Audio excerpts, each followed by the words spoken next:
پاکستان نے اسرائیلی وزیر اعظم کے بیان کو مسترد کر دیا۔ وزیر خارجہ اسحاق ڈار کا کہنا ہے کہ اسرائیلی تبصرہ غیر ذمہ دارانہ، اشتعال انگیز اور سوچا سمجھا ہے۔ فلسطینی عوام کے حق خود ارادیت کے خلاف بیان ہے۔ سعودی عرب کی فلسطینی کوز سے وابستگی کو غلط انداز میں پیش کرنا افسوسناک ہے۔ عالمی برادری اس اشتعال انگیز بیان کی شدید مذمت کرے۔ ادھر نائب وزیر اعظم اسحاق ڈار اور ایرانی ہم منصب میں ٹیلی فونک رابطہ، مشرق وسطیٰ کی صورتحال پر تبادلہ خیال۔ نائب وزیر اعظم نے فلسطینیوں کی بے دخلی کی تجویز کو غیر منصفانہ قرار دیا۔ کہا کہ دو ریاستی حل ہی واحد قابل عمل اور منصفانہ آپشن ہے۔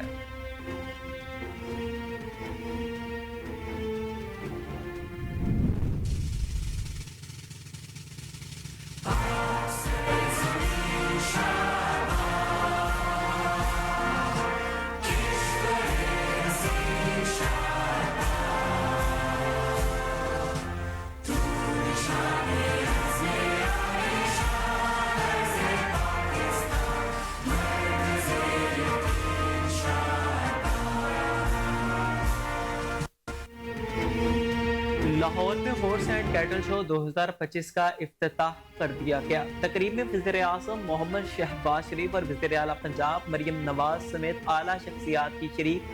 پروگرام کا آغاز وزیر اعظم محمد شہباز شریف کی اجازت سے کیا گیا۔ ایونٹ کے ابتدائی مرحلے میں گھوڑ سوار دستے نے فن کا مظاہرہ کیا۔ مویشیوں کی نمائش، کھیلوں کے مقابلے ہوں گے۔ 30 سال بعد پہلی بار 70 بین الاقوامی ٹیمیں شو کا حصہ بنیں گی۔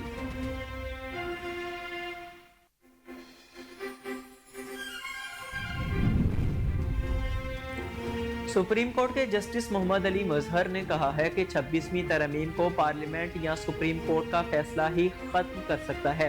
بینچز اختیارات کیس میں جسٹس محمد علی مظہر نے آئینی بینچ کے فیصلے سے اتفاق کرتے ہوئے 20 صفحات پر مشتمل نوٹ جاری کر دیا۔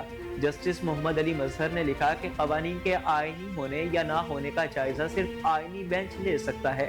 کسی ریگولر بینچ کے پاس آئینی تشریح کا اختیار نہیں۔ آئینی بینچ نے درست طور پر 2 رکنی بینچ کے حکم نامے واپس لیے۔ انہوں نے نوٹ میں لکھا کہ 26ویں ترمیم اس وقت آئین کا حصہ ہے۔ ترمیم میں سب کچھ کھلی کتاب کی طرح واضح ہے۔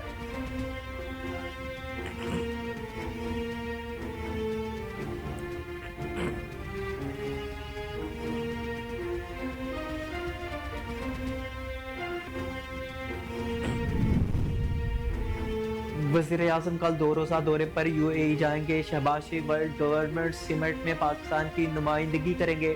نائب وزیر اعظم اسحاق ڈار اور دیگر اعلیٰ حکام ہمراہ ہوں گے۔ وزیر اعظم خطاب میں پاکستان کی معیشت اور ڈیجیٹل ترقی اور حکومتی اصلاحات پر روشنی ڈالیں گے۔ اس کے علاوہ وزیر اعظم متحدہ عرب امارات کی قیادت سے 2 طرفہ ملاقاتیں بھی کریں گے۔ وزیر اعظم عالمی رہنماؤں، ملٹی نیشنل کمپنیوں کے CEOs سے بھی ملیں گے۔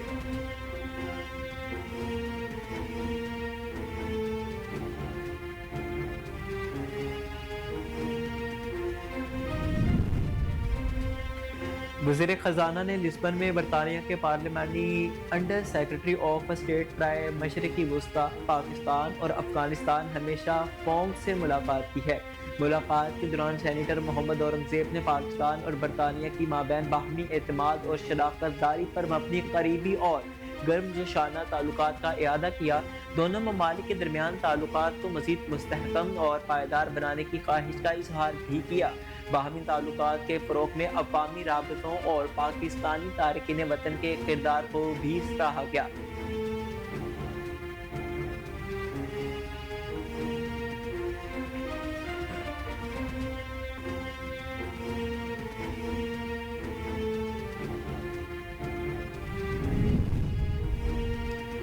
جوڈیشل کمیشن کے رکن علی ظفر کا چیف جسٹس پاکستان کو خط۔ اجلاس ملتوی ہونے کی استدعا۔ خط میں کہا گیا کہ ججز سینیورٹی کا معاملہ حل ہونے تک اجلاس مؤخر کیا جائے۔ ججز ٹرانسفر سے اسلام آباد ہائی کورٹ کی سینیورٹی لسٹ تبدیل ہو گئی۔ تاثر ہے کہ سارا انتظام بانگی اور بشرا بی بی کی اپیلوں کے لیے کیا گیا۔ کمیشن نے اجلاس کرنا ہے تو ٹرانسفر ہونے والے ججز کو زیر غور نہ لایا جائے۔ سینیٹر علی ظفر نے خط میں تجویز دی ہے کہ جب تک ججز کی سینیورٹی کا معاملہ حل نہیں ہوتا، جوڈیشل کمیشن اجلاس کو ملتوی کرنا مناسب ہوگا۔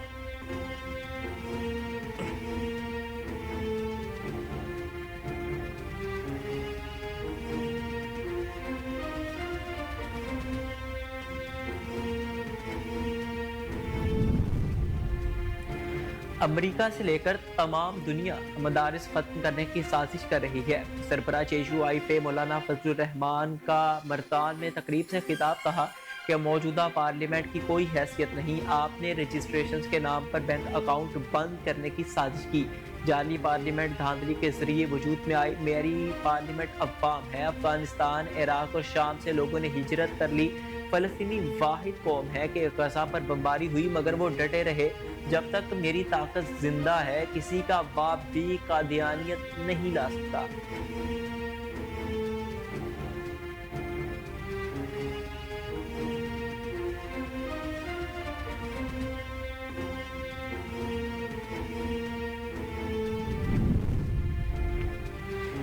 یہ دنیا مقافات عمل ہے۔ وہ لوگ جو دوسروں کو چور اور ڈاکو کہتے تھے ان پر جھوٹے مقدمات بنائے، آج وہ خود چوری اور کرپشن کے مقدمات میں جیلوں میں بند ہیں۔ وفاقی وزیر اطلاعات و نشریات عطاء اللہ طارق کا تقریب سے خطاب کہا کہ مسلم لیگ نون کے قائدین اور کارکنان نے جمہوریت کے استحکام کے لیے لازوال قربانیاں دی۔ دیرینہ کارکن پارٹی کا اثاثہ ہیں۔ ورکروں کے مسائل کا حل ہماری اولین ترجیح ہے۔ پارٹی کے فوج شدگان ورکرز کو بھلایا نہیں جا سکتا۔ ماضی کی حکومت میں نون لیگ قیادت نے قید و بند کی صحبتیں برداشت کی ہیں۔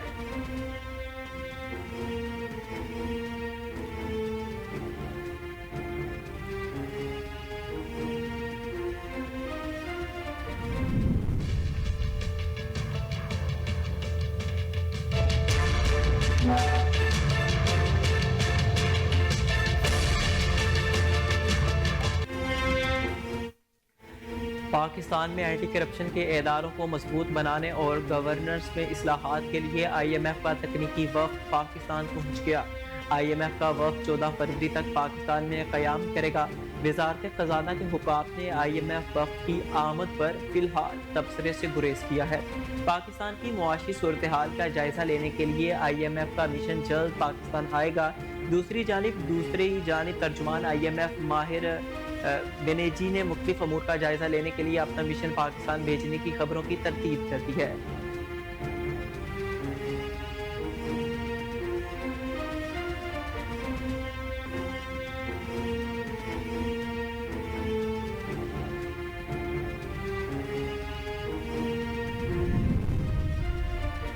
پاکستان میں گورننس، معیشت، سرمایہ کاری اور ماحولیاتی شعبے میں اصلاحات، غیر سرکاری تنظیم مشعل کی رپورٹ جاری۔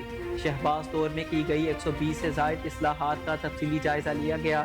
وفاقی ملازمتوں میں 1,50,000 ملازمین کی کمی کی گئی۔ حکومتی بورڈز میں 33% خواتین کی شمولیت کو لازمی قرار دیا گیا۔ شہباز طور میں زر مبادلہ کے ذخائر 4.4 ارب ڈالر سے بڑھ کر 11.37 بلین ڈالر ہو گئے۔ تجارتی خسارہ 27.4 ارب ڈالر سے کم ہو کر 17.5 ارب ڈالر پر آ گیا۔ پاکستان کلائمیٹ چینج اتھارٹی کا قیام عمل میں لایا گیا۔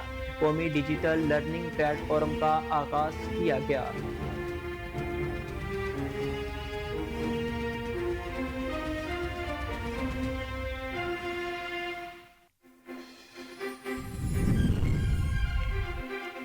تحریک انصاف کی قیادت کے مابین اختلافات کی جھلک ثوابی جلسے میں دکھائی دی۔ جلسے میں اعظم سواد کی طبیعت ناساز ہونے کے باعث شرکت نہ کر سکے۔ تحریک انصاف میں دھڑے بندی اور فنڈز نہ ملنے پر ثوابی جلسے میں کارکنان کی تعداد کم رہی۔ ثوابی جلسے میں 5 سے 6 ہزار کارکنوں نے شرکت کی۔ شیر افضل مروت کی اچانک انٹری پر کارکنوں نے استقبال کیا، تاہم انہیں خطاب کی دعوت نہ دی گئی۔ شیر افضل مروت کا کہنا تھا کہ اگر قیادت میرے آنے پر ناخوش ہے تو پہلے بتا دیتی۔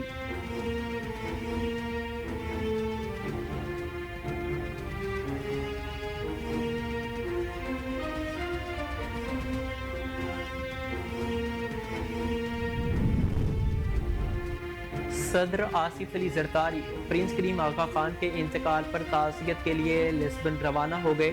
ذرائع کے مطابق صدر آصف علی زرداری پرتگال کے شہر لسبن روانہ ہو گئے، جہاں پر وہ پرنس کریم آغا خان چہارم کے انتقال پر ان کے جانشین پرنس رحیم آغا خان سے تعزیت کریں گے۔